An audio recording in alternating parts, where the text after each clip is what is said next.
Hey guys, welcome to Digital Digest, and in this video I'm going to show you how to CC in your Gmail. Alright, let's get started. So the first step is to open your Gmail application if you are on your phone, and on the website you can just go to gmail.com. Alright, so here you can see this is our Gmail.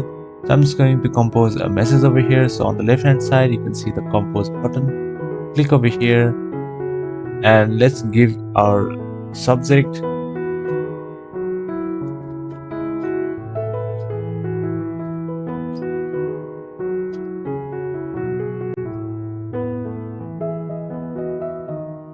alright, so I have written the body text as well.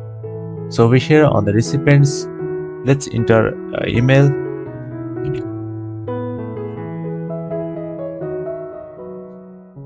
and over here you can see the option for CC.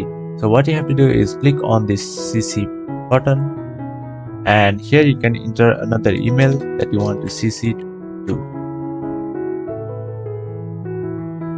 And that's it. Now all you have to do is hit send, and yes, that is how you will be able to CC in Gmail. Thank you for watching this video, and I will see you on the next one. Also, don't forget to subscribe to our channel for more videos like this.